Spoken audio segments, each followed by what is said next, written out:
निमित्तानं आदरणीय सुभाषजी गलांडे सरांना विनंती करतो आपण आपलं मनोगत या ठिकाणी अल्प वेळेमध्ये या ठिकाणी करावं। कार्यक्रमाच्या निमित्तानं राजुरीचे लोकनियुक्त सरपंच आदरणीय राजेंद्रजी भोसले त्याचबरोबर गणेशजी जाधव या ठिकाणी उपस्थित झालेले आहेत। गलांडे सरांना मी विनंती करतो। आज या ठिकाणी कोर्टी गावचे सुपुत्र तुषार त्रिशला विलासराव धुमाळ यांच्या एमपीसी मार्फत जे काही त्यांनी यश मिळवलं त्या यशाच्या निमित्तानं त्यांच्या जन्मभूमीमध्ये आयोजित केलेल्या या सत्काराच्या निमित्तानं मंचावरती उपस्थित असणारे या तालुक्याचे युवा नेते सन्माननीय शंभूराजे जगताप, मंचावरती बरेचसे रती महारथी आहेत, त्या सर्वांची क्षमा मागून मी वेळेअभावी तुमची नावं घेऊ शकत नाही याबद्दल दिलगिरी व्यक्त करतो। मंचावरती उपस्थित असणारे आजचे सत्कार मूर्ती धुमाळ साहेब, मंडपामध्ये उपस्थित असणाऱ्या सर्व या आपल्या ग्रामस्थाच्या आपल्या जन्मभूमीमध्ये ज्यांचा जन्म झाला त्या सुपुत्राच्या पाठीवरून शाबासकीचा हात फिरवण्यासाठी उपस्थित असणारे सर्व ग्रामस्थ आणि ज्यांच्या पोटी तुषार यांचा जन्म झाला ते त्यांचे माता पिता, त्यांची अर्धांगिनी आणि मित्रांनो, या ठिकाणी तुमच्या सहनशीलतेचा अंत न घेता मी थोड्याच वेळामध्ये थांबेल असं अगोदरच मी तुम्हाला सांगतो, कारण वेळ खूप झालेला आहे, कार्यक्रम बराच वेळ चालू आहे। या ठिकाणी प्रत्येक वक्त्यानं सांगितलं की एमपीएससी असेल यूपीएससी असेल ही परीक्षा तशी सहजासहजी पास होणं कठीण आहे आणि याच्याही पलीकडे जाऊन सांगावं असं वाटतं, ज्या तुषारने ही परीक्षेमध्ये यश प्राप्त केलं त्यांच्या रिसेप्शनला, त्यांच्या विवाहानंतरच्या स्वागत समारंभाला आम्ही उपस्थित होतो आणि सहज म्हटलं जाते की आता साहेबांनी सांगितल्यानंतर की लग्न झाल्यानंतर, विवाह झाल्यानंतर तिथून पुढच्या आयुष्यामध्ये माणसं यश मिळवण्यासाठी कुठेही धडक देत नाहीत, परंतु तुषार आपण त्याला अपवाद ठरला। विवाह किंवा लग्न हा पूर्णविराम नसून तो एक स्वल्पविराम आहे आणि खऱ्या अर्थानं यूपीएससी मधून आपण मिळवलेलं यश हा खऱ्या अर्थानं आपल्या जीवनामधला पूर्णविराम आहे। मित्र, कोर्टी सारखं गाव पूर्वी जलसिंचित होतं, बागायत होतं, आज जिरायत झालेलं आहे आणि एमपीएससी असेल यूपीएससी असेल त्या ठिकाणी कुठला विद्यार्थी यश मिळवतो असं जर आपण विचारलं तर सहज माणसं म्हणतात की त्या ठिकाणी साताऱ्याकडे गेल्यानंतर मान खटावला असंख्य IAS सापडतात, IPS सापडतात, कारण ज्या ठिकाणी प्रतिकूल परिस्थिती असते त्यावेळेस प्रतिकूल परिस्थितीला वाकून तिच्या मस्तकावरती पाय ठेवून आपलं जीवन फुलवण्याची ताकद त्या ठिकाणच्या युवकांमध्ये असते।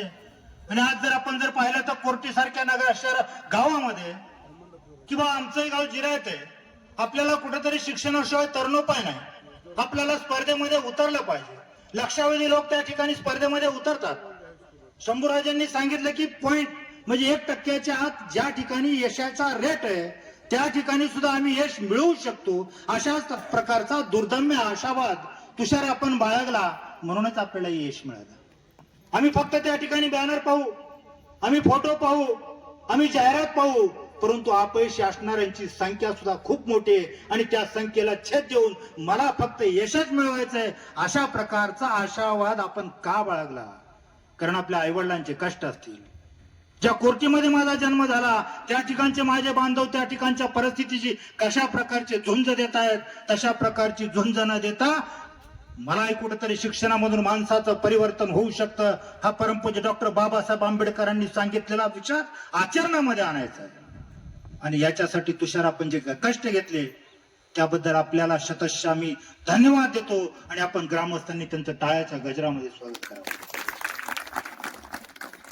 बरं, अधिकारी व्हायचं कशासाठी? तुषार साहेब, मी आपल्याला विनंती करतो की आपण हे यश मिळवलं, ज्या देशाची ज्या राष्ट्राची सेवा करण्यासाठी उर्मी आपल्या अंतरंगामध्ये होती, परंतु भविष्यामध्ये आपण त्या ठिकाणी गेल्यानंतर सुद्धा आपण तशाच प्रकारचे प्रामाणिकपणे प्रलोभनाला बळी न पडता मी सेवा करील अशा प्रकारचा दुर्दम्य आशावाद बाळगा। मित्र, आज जर आपण पाहिलं तर कुठला अधिकारी आपण ज्यावेळेस अधिकारी म्हणून नियुक्ती मिळते त्यावेळेस त्याचा आपण सत्कार करतो, त्याचा आपण स्वागत करतो, त्याला आपण हार तुरे घालतो, परंतु भविष्यात कालांतरानं त्या ठिकाणचा ग्रामस्थ त्याच्यापासून दुरावतो, कारण ते लोक सांगतात की ना आता साहेब पहिल्यासारखा राहिला नाही.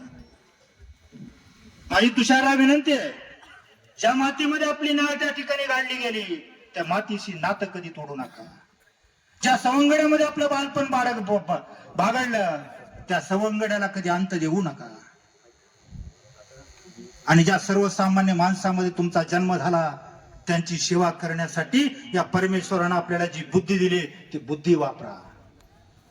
आज काय झालेलं आहे समाजामध्ये, आज प्रत्येक जण म्हणतो की एमपीएससी यूपीएससी करायची कशासाठी, फक्त गोळा करण्यासाठी. परंतु मित्र, त्याच्याही पेक्षा प्रामाणिकपणे काम करणाऱ्या असंख्य अधिकारी, संख्या थोडी असेल परंतु अशा प्रकारे आपण प्रामाणिक काम करा.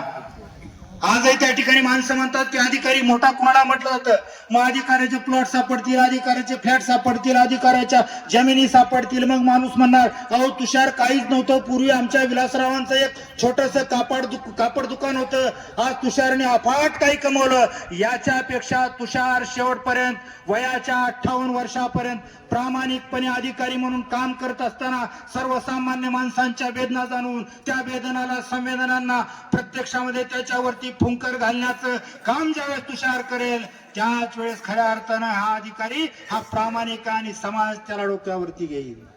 नाही तर 58 नंतर रिटायर झाल्यानंतर ज्या बॉसच्या, ज्या अधिकाऱ्याच्या हाताखाली काम केलं तो शिपाई सुद्धा त्या अधिकाऱ्याला रामराम करत नाही. अशा प्रकारची या देशाची परिस्थिती आहे. शेवटचं 1-2 वाक्य सांगतो आणि मी थांबतो. मग माणसं म्हणतात की एवढं प्रामाणिक राहून जमणार आहे का, प्रत्येकाला गोळा करावं लागतं, वर द्यावं लागतं. तलाठी म्हणतो माझंही काय नाही परंतु मला गोळा करावं लागतं, सर्कलला द्यावं लागतं. सर्कल म्हणतो माझं काय नाही, मला त्या ठिकाणी तहसीलदारला द्यावं लागतं. तहसीलदार म्हणतो माझंही काय नाही, मला प्रांताला द्यावं लागतं. प्रांत म्हणतो आमचं काय नाही पण आम्हालाही महिन्याला कलेक्टरला काहीतरी निघून द्यावं लागतं. कलेक्टरला विचारलं तर ते म्हणतात नाही आम्हालाही काय नाही, वरून आदेश असतो खालून काहीतरी गोळा करा आणि ते आम्हाला त्या ठिकाणी संचालकापर्यंत द्यावं लागतं. संचालक म्हणतो नाही मला राज्यामधून सगळ्या संचालकाचं गोळा करायचं आणि सचिवाला द्यावं लागतं. आणि सचिव सांगतो सगळ्यांकडून गोळा झालेलं मला नामदारला द्यावं लागतं. आणि या सगळ्यांचा बोजा तुमच्या माथ्यावरती असतो. म्हणजे एवढी सगळी साखळी फक्त आपण सांभाळतोय, परंतु ज्यावेळेस त्याच्या मनामध्ये असंतोष होईल त्याचे आशीर्वाद तुम्हाला कधीच मिळणार नाही. आणि या सर्वसामान्यांचा आशीर्वाद तुषार सर्वात महत्वाचा आहे. मग माणसं म्हणतात कसा प्रामाणिक अधिकारी राहून जमणार आहे काय. मित्र, मागच्या आठवड्यामधले एक उदाहरण सांगतो आणि मी थांबतो. पाठीमागच्या आठवड्यामध्ये वर्तमानपत्रामध्ये 2 बातम्या होत्या. एक बातमी होती सदाशिव पेठेमध्ये कचरा कुंडीमध्ये, कचऱ्याच्या ढिगामध्ये 10 लाख रुपये सापडलेली पैशाची बॅग देणाऱ्या अंजुमानेची बातमी होती. अरे जी दररोज सदाशिव पेठेमध्ये महानगरपालिकेची सफाई कामगार म्हणून झाडू मारत होती, त्या ठिकाणी दुसऱ्यांच्या घरामधली घाण गोळा करत होती, गरिबीमध्ये राहत होती, परंतु त्या 10 लाख रुपयाची बॅग त्या अंजुमानेने मूळ मालकाला परत दिली. आणि त्याच वर्तमानपत्रामध्ये दुसरी बातमी होती, एका नॉन ग्रँट विद्यालयामधील शिक्षिकेचा शाळा अर्थ आयडी काढण्यासाठी 2.5 लाख रुपयाची लाच मागितली असा एक शिक्षण निरीक्षक होता. मग आम्ही सुशिक्षित म्हणायचं कोणाला, अंजुमानेला का त्या निरीक्षकाला? अरे जिच्याकडे शिक्षण नव्हतं, जिच्याकडे आर्थिक श्रीमंती नव्हती, जी मनानं खूप मोठी होती, तिनं 10 लाख रुपयाची बॅग दिली. ही अंजुमाने महत्वाची, किंवा त्या ठिकाणी असंख्य कोट्यावधी रुपये गोळा केल्यानंतर अटक झालेला शिक्षण उपनिरीक्षक महत्वाचा? कोणत्या चाकोरीमध्ये जगायचं हे ज्याचं त्यांनी ठरवायचं असतं. मग माणसं म्हणतात नाही 100% मधली 90% याच दिशेला जातात. अरे जात असतील 90% त्या दिशेला, ह्या मळलेल्या रुळलेल्या वाटेवरून तर कुणीही चालतं. आपण आपली वाट निवडायची असती, आपण आपल्या पायवाटेचा राजमार्ग तयार करायचा असतो, ज्या राजमार्गावरून भविष्यामधली ही सर्वसामान्य कुटुंबामधली माणसं धावली पाहिजेत. अशा प्रकारचा राजमार्ग प्रशस्तपणे करण्यासाठी आपण जी काय पायवाट निवडली तुषार शेठ, आणि ज्या काट्या कुपाट्यामधून आपण चालला हे वेश संपादन केलं, त्याबद्दल पुन्हा एकदा आपल्या सर्वांच्या वतीनं तुषारला शतशः धन्यवाद देतो. पुन्हा एकदा त्याचं अभिनंदन करतो आणि मी थांबतो, कारण थांबण्याच्या टाळ्या देण्याच्या आत थांबलं पाहिजे. हे चांगल्या वाक्याचं लक्षण आहे असं समजून मी थांबतो. धन्यवाद. जय हिंद. धन्यवाद गलांडे सर. अभ्यासपूर्व मार्गदर्शन आपण या कार्यक्रमाच्या निमित्तानं केलं. यानंतर आजच्या कार्यक्रमाच्या निमित्तानं करमाळा नगरीचे युवक रत्न, करमाळा तालुक्याचे